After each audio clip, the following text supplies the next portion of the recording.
In the words of Miguel de Cervantes, it is one thing to praise punishment, it is another to submit to it. Yes, why is it that punishment is the best way to treat everyone who fails to meet expectations, except us? Gee golly, they didn't have to do that to me. They just could have explained it and asked me to make amends. It's not fair. And then resentment builds and retaliation is considered. Negativity breeds negativity. When we teach them a lesson, so to speak, we don't. Or at least not the one that we intended to be learned. Now, I'm not saying that payback for rude, non-compliant, disruptive, or other inappropriate actions isn't indicated. However, the way that punishment is used by many parents actually makes the problem worse. Yep, we often create the very problems that we complain about and keep them going strong by our misguided attempts to weaken them. In this chapter, we'll look at what we need to know about punishment, its drawbacks and hazards, and how we can administer penalties to out-of-bounds youngsters in ways that change their behavior for the better. When youngsters are punished for behavior by parents who are uninformed about the effective use of punishment, the likelihood of a number of negative outcomes rearing their ugly heads is increased. Here are some of the common problems with punishments. First of all, the punishment may not outweigh the rewards of the behavior. In the balance of things, the behavior that we dislike may bring more payoff than the payback required by our punishments. No doubt about it, no one likes being punished. But if the rewards exceed the penalties, the behavior will continue. As children become more familiar with the sequence of events that usually transpire when they show the inappropriate behavior, they attempt to increase the ratio of reward to punishment by avoiding the parent's detection, becoming sneakier in their actions so that they don't get caught. Related to the first point, the punishment might actually be rewarding to the child, a positive reinforcer.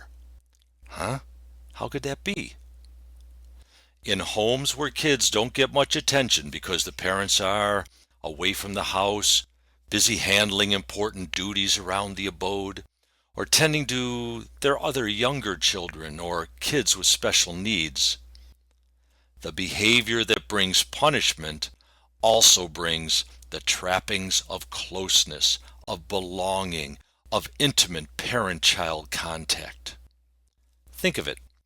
During punishment, the child receives undivided attention, is talked to, and probably gets physical contact of some sort.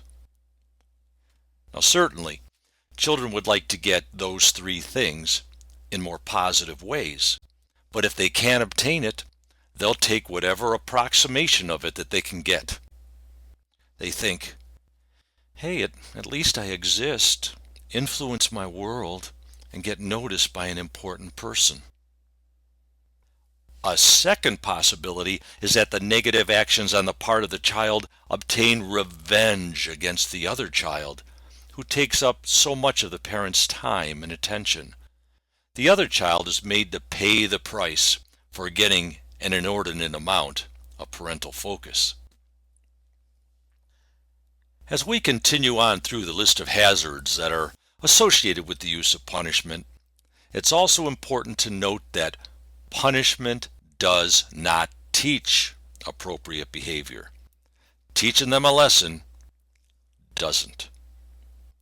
Now, I've got to admit that punishment, if it's strong enough, will cause the youngster to stop showing that behavior, but only around the punisher. And sometimes, not even then, because the youngster does not know what else to do in that situation. So when the same circumstances pop up again, the youngster shows the ingrained knee-jerk response because he or she hasn't been taught what else to do in that situation. But my children know what they're supposed to do. They may know it, but are they skilled in showing it? Many of our kids can tell us what they should have done. I should have asked first. I should have used my words. I should come when you call the first time. But they've never actually done it before. It's not in their behavioral repertoire. Remember, teaching is more than telling. When children show the wrong behaviors, we should ask what they should have done and then practice the correct behavior right then and there. A couple of times, with some additional practice when the two of you are relaxed and looking for something to do. Ingrain the memory of correct behavior so that it's more likely to occur in the situations when you want to see it. Despite your efforts, the youngster will most likely forget to show that new behavior. Yes, learning new behaviors takes time. The young one will probably show the same undesirable behavior the next time. That's when we say, "What were you supposed to do in this situation?" The child then remembers and does it. Or we say, "Show me." Over time, the new behavior replaces the old in real-life situations. That's positive parent power. Not just shutting down a behavior for the moment, as punishment does, but actually building a better behavior pattern in the child you love so dearly. Wait a minute, McIntyre. You said that punishment only stops the behavior for the moment. What do you mean by that? I mentioned how punishment does not teach a replacement behavior for the one that irks us. So then, why do so many parents use strong punishment and then say that it works? Punishment, if it's strong enough, will stop a behavior like an angry running dog reaching the end of its chain. Parents note that quick change and feel strong, powerful. Believing that punishment is effective, they use it more often and in similar situations.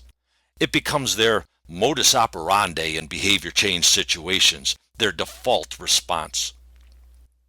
In the words of Mark Twain, "To a man with a hammer, everything looks like a nail." When the behavior does pop up again and again, parents often escalate the severity of the punishment, using more of what already isn't working. Do we want a quick cessation of behavior when we get irritated or worried about it? You betcha. However, that immediate gratification can be a powerful distraction that keeps us from noticing the ineffectiveness of punishment.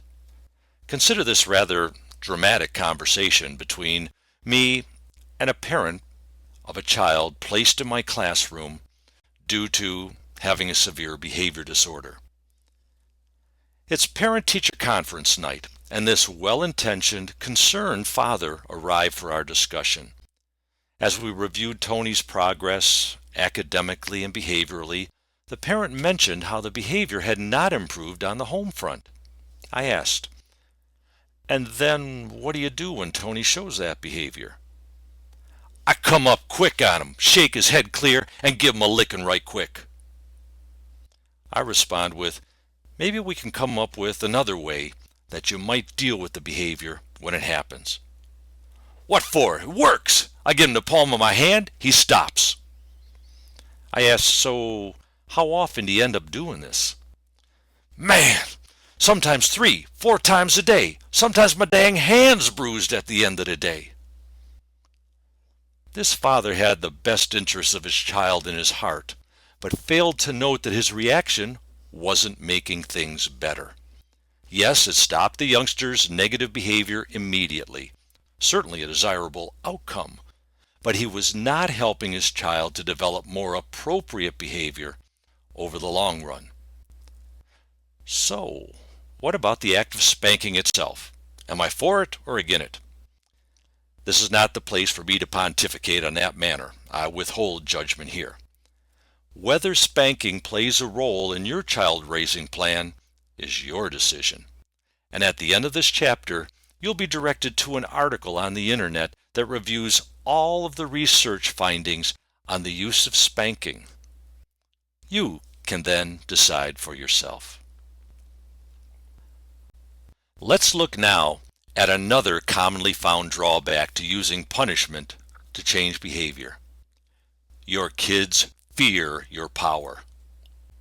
Many parents brag about the control that they exert over their children.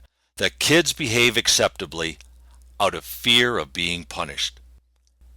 But what will happen when the punisher and the punishment aren't around to coerce the young people into showing the correct behavior? No self-management of behavior or well-understood internal moral code has been built. No ability to reflect on a situation and apply a positive ethical belief system has been fostered. The kids have no positive guiding force to help them make good behavioral choices. They lack the inner voice. There's no angel on the shoulder that says, "Do the right thing because it's the right thing to do." A voice that develops when children are taught the process for making good choices. Younger children from punitive households tend to restrain their inappropriate behaviors, only around the punisher, out of fear, not thoughtful choice. When the punisher is not around, the old adage applies. When the cat's away, the mice will play. Later, as kids move into the preteen and teen years, the parent's power diminishes. Given the child's increased size, language skills, personal independence, and rising influence of their same age peers and media role models, the parent can no longer make their children behave. Kids are left without a parental guiding force because talking it out and working together on the problem has never been part of the parent-child relationship. The strident voices and threatening words of the parents now cause kids to detach from and sometimes even turn against their parents. The findings on the use of punishment reveal another disadvantage when we make it our primary behavior change approach. Emotional harm can result. When children's faults are punished without recognition at other times of what they're doing right, only a one-sided opinion of them is heard. Kids then come to view themselves as bad, incapable, unlikable, or unlovable. What do bad people do? Hurtful things. What do incompetent people do? Fail. What do unlovable people do? They strike back at those who do not give them their worldly entitlement. Kids become the identity that is imposed upon them. So when you punish, be sure to avoid calling your child bad or some other synonym for that word. The behavior is bad. We say that behavior is unacceptable. You can do better. Avoid destroying a child's inner self. Hate the behavior. Love your child. Support him or her with, "I believe you can do it. I know you can do it" statements. I understand that parents want compliance, but punishment without teaching creates a follower, not a leader. Kids who come from homes where orders were barked at them and punishment is swift and strong are at risk for developing one of two behavioral identities. The first one, emulating the behavior of the parents and becoming bullies. Or two, becoming folks with no self-direction, who look to others to tell them what to do. They are at risk for becoming prey for abusers, drug dealers, and negative authority figures. Wouldn't it be great if that repeated behavior that concerns us never happened again, or much less often? and we never got irritated at our progeny? My podcast for engaging in positive parenting practices are full of ways to change child and adult behavior for the better. These positive and effective approaches will be presented in later chapters in this series. Ahead, in our further discussion of punishment, we'll cover the tips for using punishment in an effective manner when misbehavior occurs. First, though, let's take a quick look at the different categories of punishment that we can consider using when we feel the need to halt a behavior, remembering that we'll combine them with other methods for teaching new and better actions.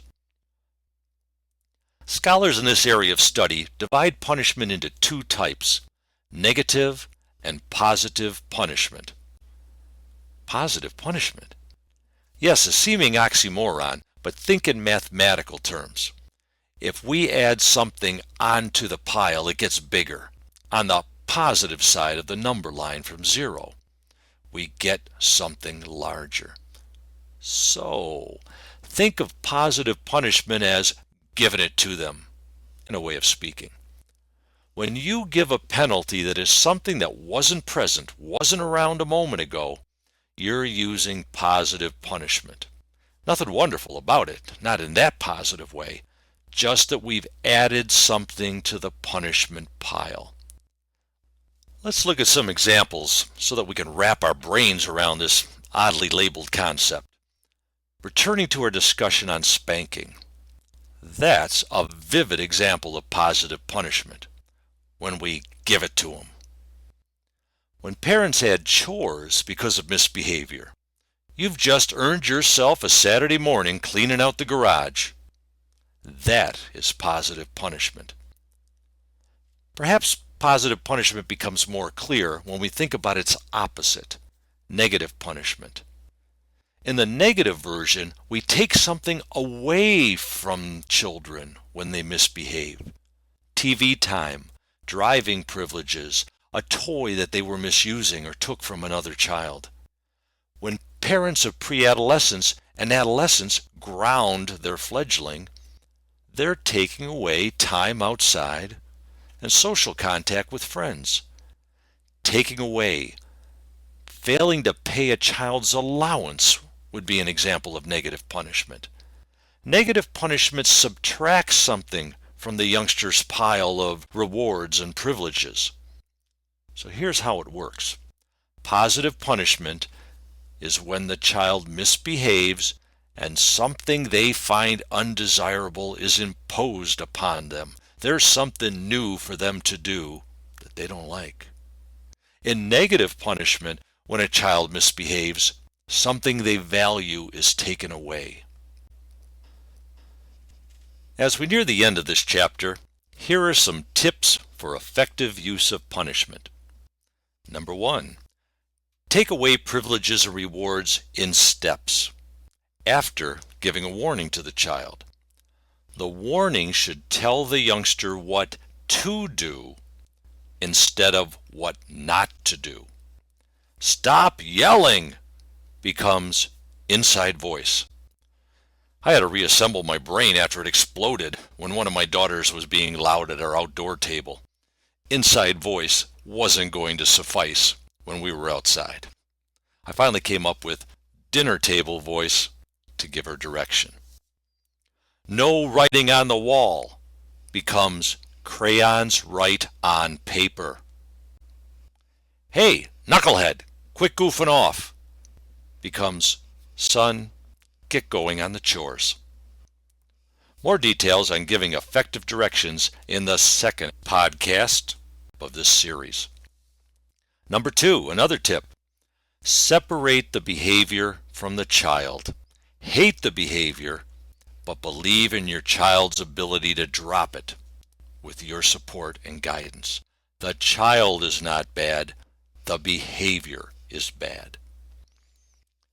Number 3, as a follow-up to that second tip, teach an alternative behavior to the one you dislike.